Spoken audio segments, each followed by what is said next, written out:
Lesson 5 is derivatives of inverse trig functions. Now, with that in mind, okay, remember we have the trig functions, and then we also have the inverse trig functions. So, like sine to -1, cosine to, the inverses where it switches the x and y. It's the ones that are the second functions on your calculator. Those are your inverse functions. Now, first thing we're going to do is we're going to kind of work through how we can derive the formulas. And so technically it goes to, you can memorize formulas, you can not, you can derive them each time. But I will say usually I believe it's sine and cosine inverse that they recommend you know. Those are the ones that get used the most. We'll see the others a little bit as we go through stuff, but it's sine inverse and tangent inverse. Just gonna run out the homework yesterday that I was working from. There was one where you had to like divide by sine, so maybe like sine inverse or something. Okay.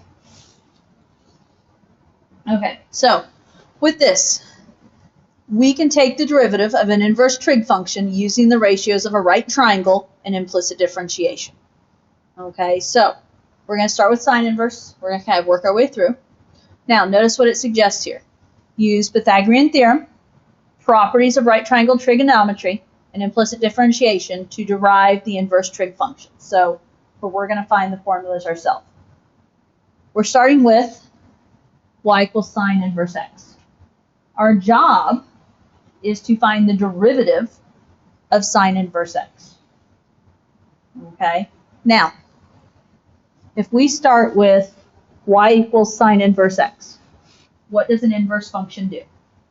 An inverse function takes your input and your output, your x and your y, and it flips them. So, if the input into sine inverse is x and the output is y, this equation can be rewritten with regular sine, where the input is y and the output is x. In other words, the sine of y is equal to x. And that's the starting we're going to work with, because that is the same thing as saying sine inverse of x is equal to y. Inverse flips the x and y. Okay? So we're going to use that idea. And then notice it said we're going to use implicit differentiation. Because we're trying to find dy dx, we're going to differentiate both sides. So I'm going to take the sine y, and I'm going to take the x, and we're going to find the derivative with respect to x of both sides. Okay, so there I'm just showing some official notation. Could have probably put that on the previous step. What is the derivative of sine of something? Cosine of something. Now, so derivative of sine of y is cosine of y times, what do we have to do when we're doing implicit differentiation? Anytime you take the derivative of something that involves a y, you have to tack on a dy dx. So times dy dx equals, what's the derivative of x? 1. Okay. If our goal is to find the derivative, we can take dy dx and we can divide by cosine y. So I'm going to say that dy dx is equal to 1 divided by cosine of y. Now, the deal is we need this in terms of x. We also need it not in terms of cosine. So this is where we're going to reference a right triangle. Okay? With this right triangle, and the idea cosine of y. Okay?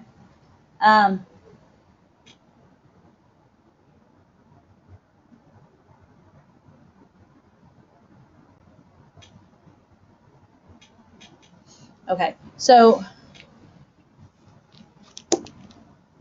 for first of all, I want to talk about, they already have x1 and the square root of 1 minus x squared filled in. Okay. Originally, they told us what? Sine of y is equal to x, yes? What is x as a fraction? X over 1. So the given relationship is that the sine of y, well, sine is opposite over hypotenuse. So thus, sine of y is x over 1. Now, how did they find square root of 1 minus x squared? Well, it'd be 1 squared plus x squared equals, or no, it'd be x squared plus blank squared equals 1 squared. Okay, if I say blank, if I use b squared, right? X squared plus something squared equals 1 squared. So, oops. Then b squared is 1 minus x squared, and b is the square root of 1 minus x squared. Okay, so she already has the triangle filled in, but I need you guys to see that. Now, we are trying to figure out cosine of y. So based on this triangle, what is cosine of y going to be?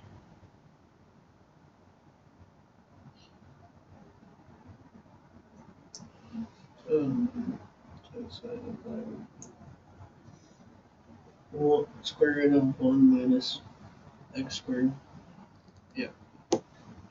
Technically, square root of 1 minus x squared over 1, because it would be adjacent over hypotenuse, right? So, am I ringing some bells here?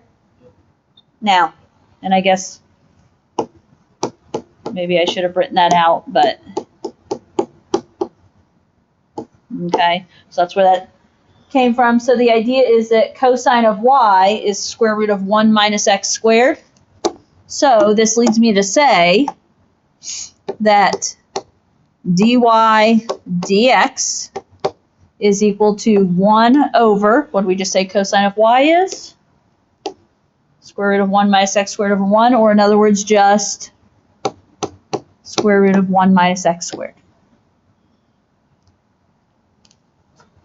Okay, so all of that to say, the derivative of sine inverse of x is 1 over the square root of 1 minus x squared.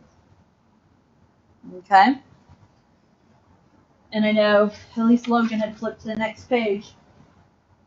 You'll notice there that they put on top u prime. Just realize that's the chain rule representation there. Okay, so which of course we'll have to do some chain rule stuff here as well, but that's all that is. Okay, personally, I just remember the derivative of sine inverse as being 1 over the square root of 1 minus x squared. Okay, that's something you can derive if you have to. Moving on. So I guess what did they want for the answer? What I boxed here, because our job was to, where did it say, derive the inverse trig function formula. So I found the inverse trig function formula, in this case for sine inverse. Okay, so sine inverse x was given. The derivative for that is 1 over the square root of 1 minus x squared. Okay? Okay, so B. This time they're going to start us with cosine inverse. And our job is to find the derivative of cosine inverse x. Now, I can start with the same thing. It's going to be a very similar problem in that cosine inverse of x equal to 1. Well, if we write that as a regular cosine, switch your input and output when it's the inverse. So it becomes cosine of y is equal to x. Okay, that is the inverse statement. Officially, implicit differentiation, because we can't easily solve for y. So we're going to take the derivative with respect to x of both sides. Okay. The derivative of cosine y. Well, what's the derivative of cosine of something? Negative sine y dy. Okay. The cosine of something is negative sine y times the derivative of something, which is dy dx. Equals, what's the derivative of x? 1. We solve this. I'm going to have that dy dx is equal to 1 divided by negative of sine y. You could also put that negative out front. Okay. Now, with this in mind, okay. Again, they've already got the triangle set up for you, but originally we were told what?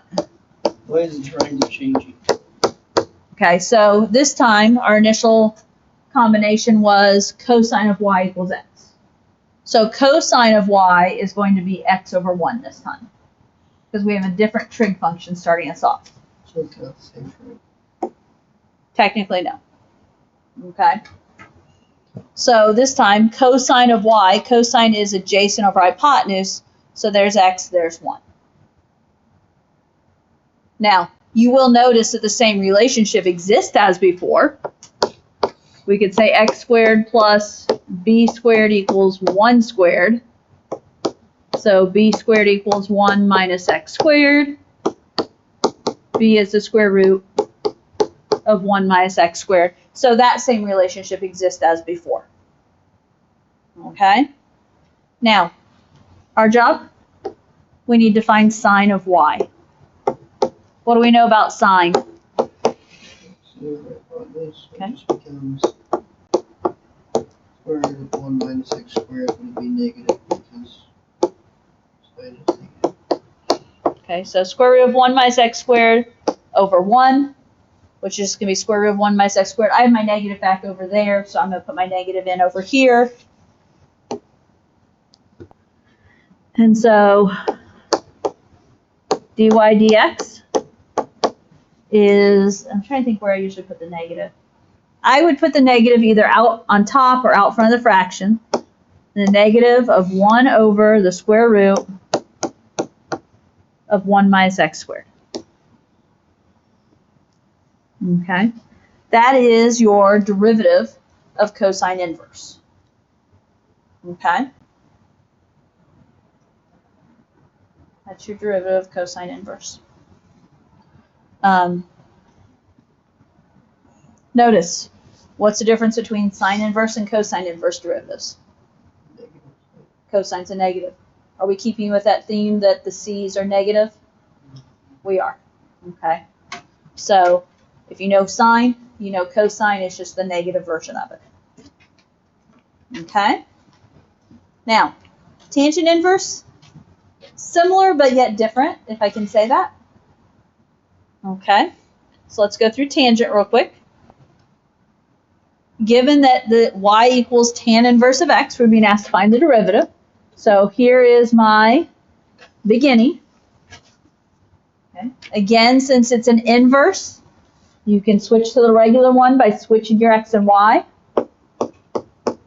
So the tangent of y equals x. And then we can, again, differentiate both sides. So we'll take the derivative of tan y, and we'll take the derivative of x.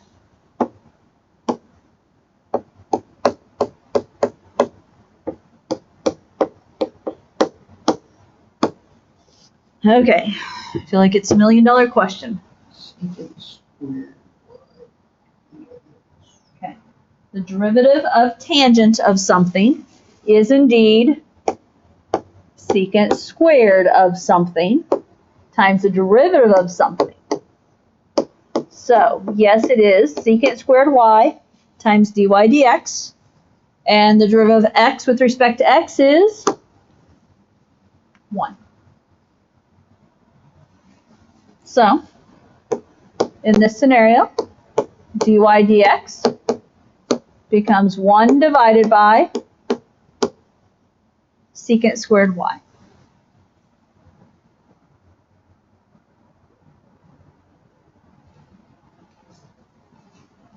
Okay. Triangle set up differently again, but why is the triangle set up differently? This time the tangent of y is equal to x.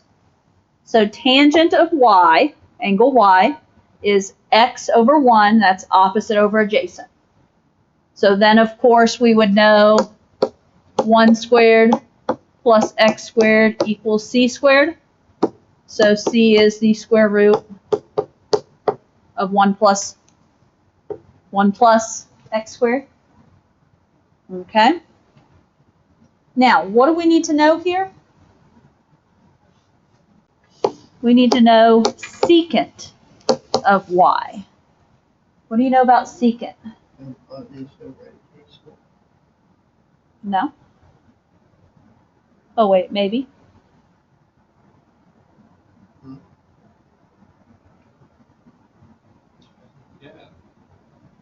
Yeah.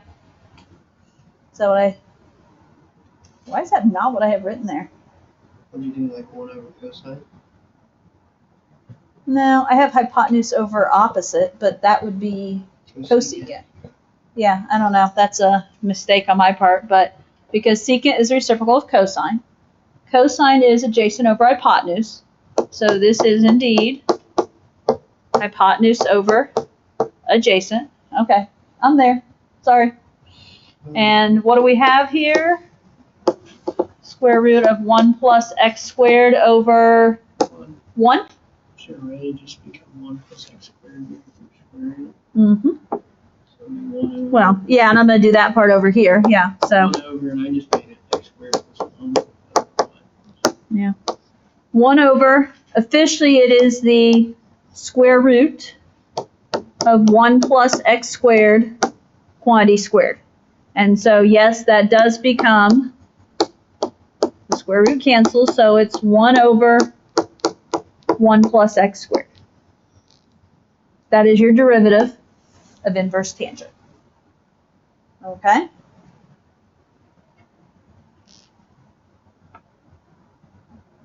I have a feeling I haven't caught that because half the time I don't always look at my notes when I'm teaching. That time I just caught it out of the corner of my eye and it was stuck in my head. So, okay. So when you go to the top of the next page, okay, it talks about the 6 of them. Okay, we're only deriving the 3. Okay. Now, do you guys remember from pre-calc that something like sine inverse x is equivalent to saying arc sine x? Do we remember that? No. Okay, fair answer. Sine inverse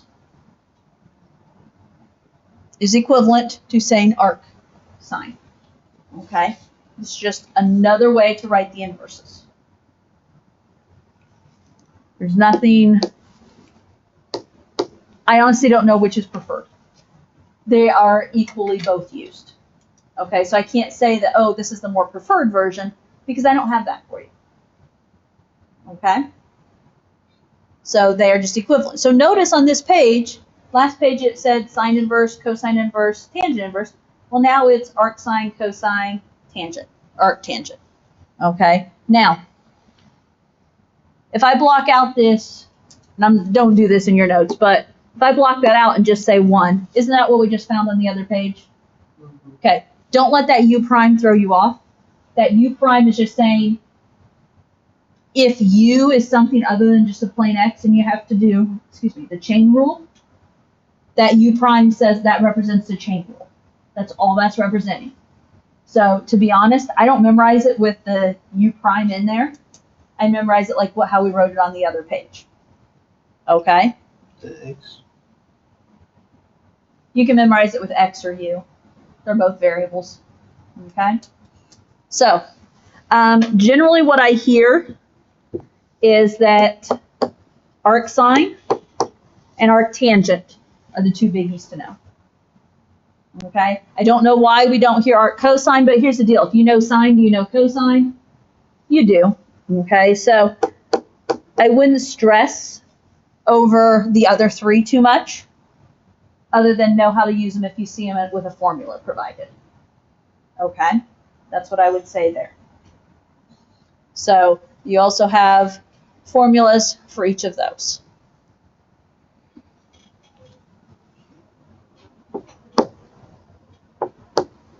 I don't know if you want to put ones in there to just kind of think about there was a one on top each place there, but okay. Are we ready to try some of these? As ready as it's getting. You guys are so not into this today. Okay. So 2. Differentiate. Okay. They give us a rule officially. Okay. So y equals sine inverse of 5x. And our job is to differentiate. So our job is to find dy dx. So it'd be 1 over square root of 1 minus 5x squared. depending on how you're writing that, but yes, okay. So general rule for sine inverse of something is 1 over the square root of 1 minus, it says x squared, but realize that's going to be 1 minus something squared. So you said 5x squared. I'm writing that as 5x quantity squared.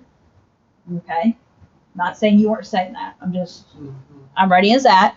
Now, officially, this piece right here, that input of sine inverse, does it have a derivative also? Yeah, what's the derivative of 5x? 5. So this is where we say times the derivative, which is 5. That's the u prime part they are talking about. So where's that 5 going to end up? It's going to end up on top. You're welcome to go ahead and put it there. I'm going to do some cleanup here anyway, so I was going to put it there in the next step. Okay? So it can really just become it's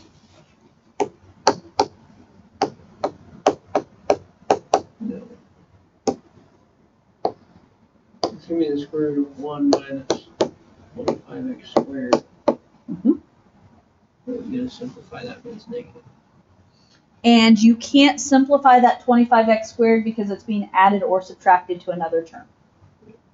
Okay, anytime there's adding and subtracting within a radical, you can't simplify individual pieces. Okay? Now, what did I do? I have a real fancy explanation in my notes, but I don't see the need for it. So, are you guys okay with what we did there? I mean, we followed the rule. I'm fine with it, so I don't know why I went fancier in my notes on that one. Okay. B. This one. Y equals tan inverse of the square root of 2x plus 1.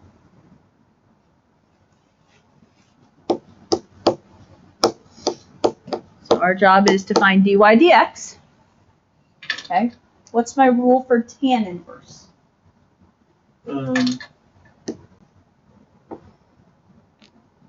It is 1 over 1 plus x squared.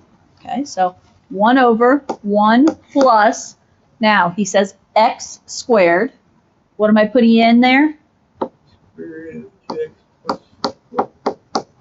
Square root of 2x plus 1, quantity squared. Okay, and that's your u, right? Times the derivative of u. Square root of 2. No. Because you gotta think of the square root as 1/2 power. Oh, yeah, you're right. That minor detail that square root of 2x plus 1 is really... It's hard to remember. I know. It really just takes time to get it all straight in your head. One day you'll know the rule, the next day we'll add something else, you forget the rule. I get it. Okay. The fact that at least one of the two of you caught that one today, I'll take as a plus. Yeah, especially today. So, okay, so the derivative of 2x plus 1 to the 1/2 power becomes what? Becomes 1/2 2x plus 1 quantity to the negative 1/2 Huh? And times 2. times the derivative of the inside again, You got white out. and the derivative of 2x plus 1 is 2. I messed up like 3 times.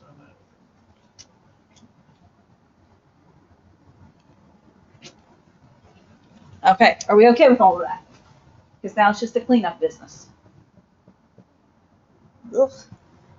How do I want to clean this up? It may take me a step or two to clean this up. Okay.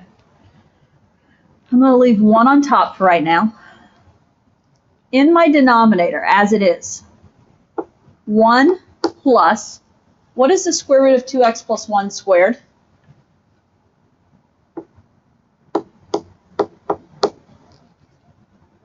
Square root of 2x plus 1 squared is just going to become a 2x plus 1, which here in a moment, can I do a cleanup there of the 1's?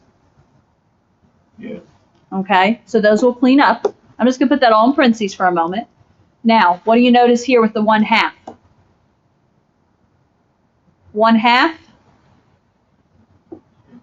and the 2 are going to cancel.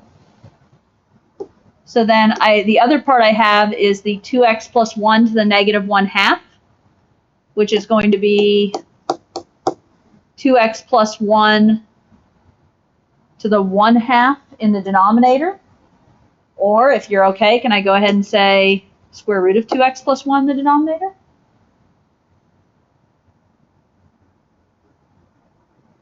Are we okay with what I've done there? And the 1/2 and the 2 cancel each other. What? Okay. And I am going to put it together as one fraction. I'm not going to leave it as 2. Nothing end up in the numerator.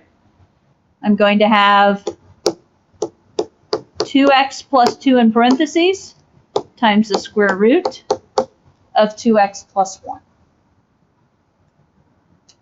And I could factor out the 2, I just noticed in my notes. So I could also say 1 over 2 times x plus 1 times the square root of 2x plus 1.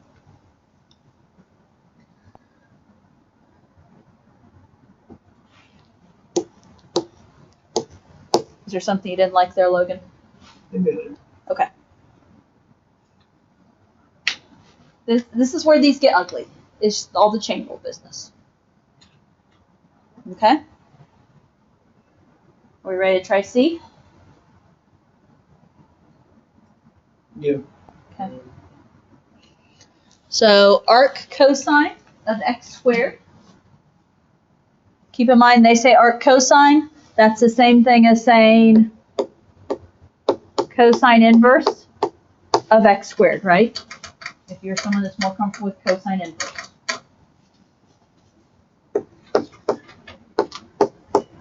dy dx equals. Okay, how do we do the derivative of cosine inverse? Negative 1 over square root of 1 minus x squared. Well, it'll be minus x squared squared. X squared squared, fair enough. And times 2x. The derivative of x squared is 2x. Yes. There's minimal cleanup that can be done here. 6 in the numerator, right? Yeah. And 1 minus x to the 4th. Yeah. I would say negative 2x, put that together on top, over the square root of 1 minus x to the 4th. No, we are not square rooting the 1 and the x to the 4th because they are subtracted from each other. Okay? Okay, D.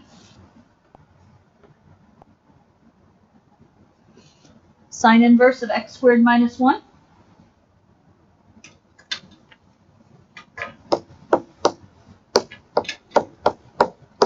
dy dx equals 1 over square root of 1 minus 20 x squared minus 1 squared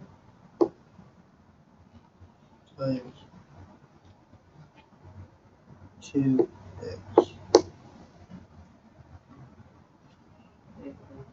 Mm-hmm. Okay.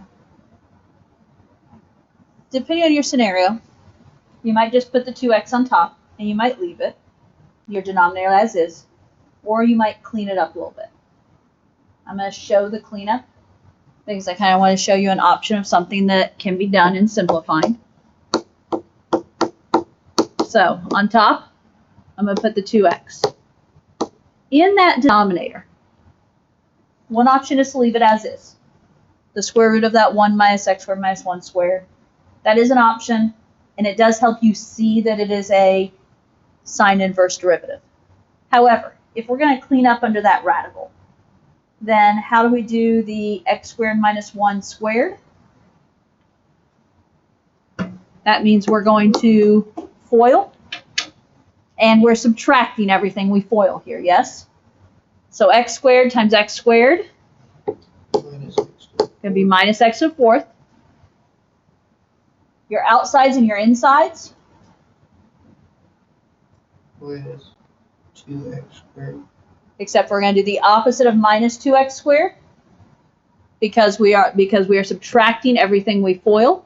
And we're going to say plus 2x squared.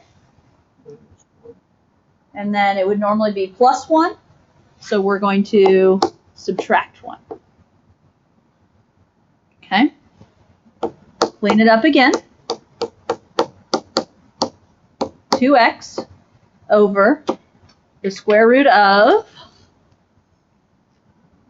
Negative x to the fourth plus 2x squared. Okay. Now, this is where there is one more simplification step we can do in that square root. Okay. What do you notice about both terms in this square root? They both have a GCF of Squared. x squared. So within the radical, Where'd you take negative x squared? I'm just going to take an x squared because I can't take a square root of a negative. So I'm going to factor out an x squared. Now, bless you. I was going to reverse it and say that and leave it as 2 minus x squared in my parentheses just so I don't have that negative out front.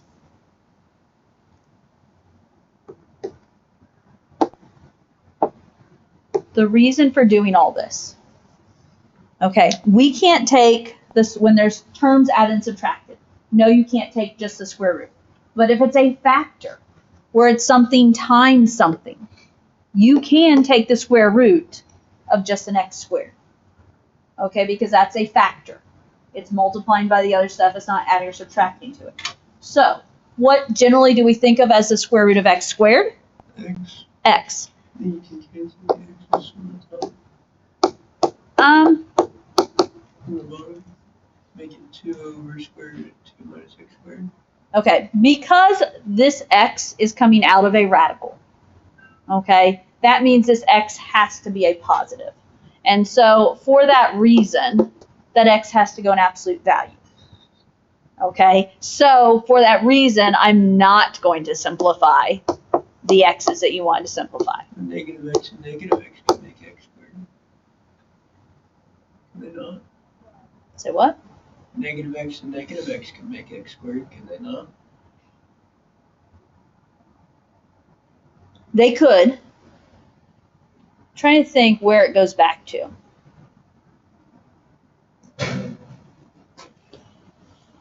Okay.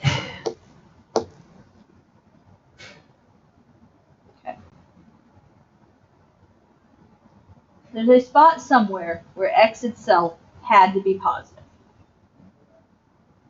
So I agree, every place else x is squared, isn't it?